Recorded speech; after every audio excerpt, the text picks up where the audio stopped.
अब हम लोग डिस्कस करने जा रहे हैं वाटर कूल्ड पैकेज एसी। वास्तव में जो कंपनियां बनाती हैं वो सिर्फ और सिर्फ एयर कूल्ड पैकेज एसी बनाती है। ये आपकी अंडरस्टैंडिंग के लिए हमने यहाँ पर, क्योंकि यहाँ पर चीजें बढ़ गई तो आपको चीजों को मैं एक्सप्लेन करने जा रहा हूँ और आपकी नॉलेज क्या क्या हुई, एनहेंस हो गई, डेवलप हो गई।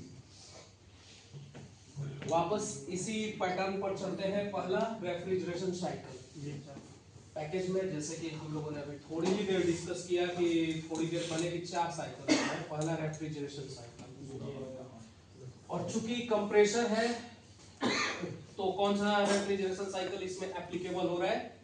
VC। तो कंप्रेसर से सेम वही निकलेगा, high pressure high temperature vapour refrigerant, दिख ही रहा है। और ये है दोस्तों shell and tube type condenser, मतलब वाटर कूल कंडेंसर, ठीक है। ट्यूब में है high pressure high temperature vapour refrigerant, tube में क्या है? High temperature vapour refrigerant. और सेल में है कूलिंग पावर का 26 डिग्री सेंटीग्रेड का कोल्ड वाटर, जो कूलिंग टावर से आ रहा है। खाली एरिया को सेल बोलते हैं। तो सेल में है कूलिंग टावर का पानी 26 डिग्री के अराउंड जिसका टेम्परेचर है, और ट्यूब में है 90 डिग्री का high pressure high temperature vapour refrigerant. तो हीट एक्सचेंज होगा, हुआ ना। तो वेपर धीरे धीरे किस में चेंज होना शुरू होगा? लिक्विड में। और जो कूलिंग टावर का जो पानी आ रहा है वो पानी अब क्या हो जाएगा? गर्म होकर तकरीबन 32 डिग्री सेंटीग्रेड के अराउंड वापस कूलिंग टावर में चला गया। ओके, और वेपर किस में चेंज हो गया? लिक्विड में। यहाँ कंडेंसर खत्म हुआ, वहां से लिक्विड लाइन शुरू। आप लिक्विड लाइन शुरू, और लिक्विड लाइन में जानते ही हो high pressure medium temperature liquid refrigerant आगे बढ़ रहा है।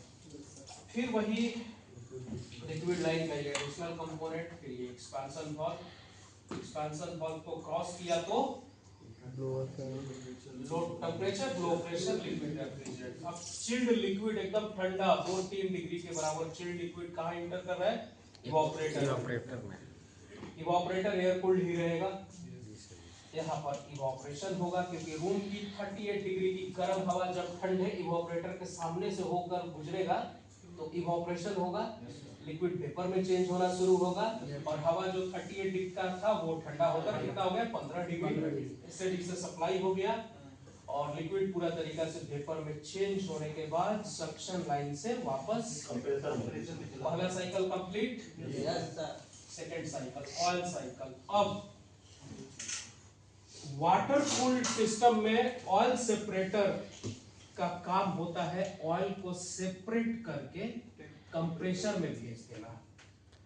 एयर कूल्ड सिस्टम में अभी थोड़ी देर पहले बात हुई थी कि रेफ्रिजरेंट के साथ साथ ऑयल भी चलेगा, लेकिन वाटर कूल्ड सिस्टम में नहीं चलेगा।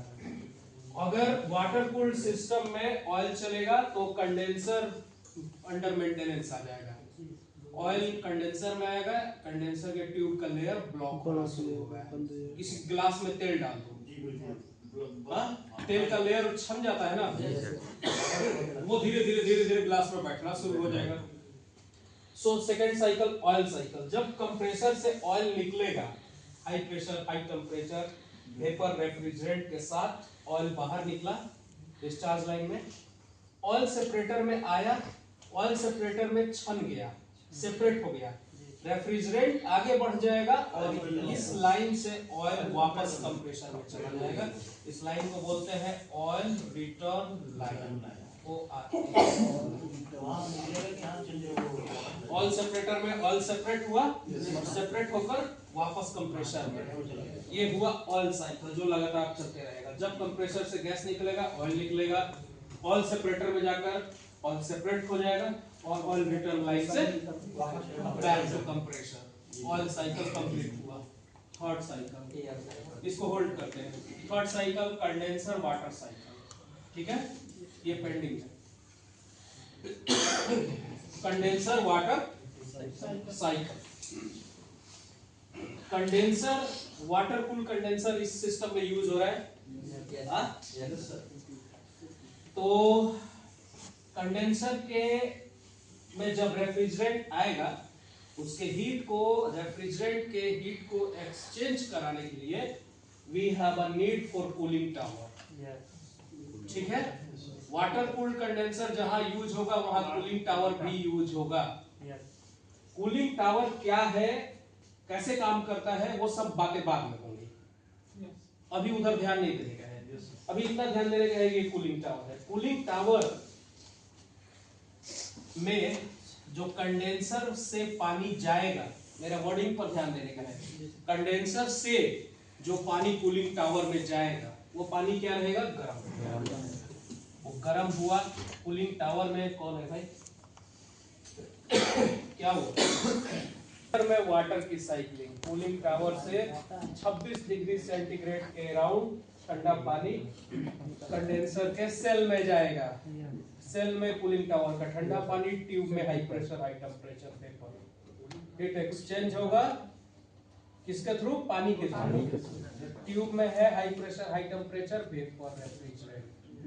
सेल में क्या है, सेल मतलब खाली एरिया, अगल बगल का एरिया, ठंडा पानी, हीट एक्सचेंज हो गया। रेफ्रिजरेंट कंडेंसेशन शुरू होगा, वेपर लिक्विड में बदलना, और पानी गर्म होकर वापस कूलिंग टावर में। ये साइकिल लगातार चलते रहेगा, that is called the condenser water cycle. Yes, 32 degree का पानी आया, ये नोजल है, नोजल से जब पानी नीचे गिरेगा तो नीचे पहुंचते पहुंचते 26 डिग्री के बराबर हो जा रहा है। फिर वो 26 डिग्री का पानी सेल में, फिर गर्म होगा, फिर आया, फिर नीचे आते आते ठंडा, ये साइकिल लगातार चलती रहेगी। ठीक है, condenser water cycle. Air cycle, जो मशीन और रूम और डक्ट, आरएडी से रूम टेम्परेचर जाएगा, एसएडी से वापस चिल्ड होकर सप्लाई वापस आएगा।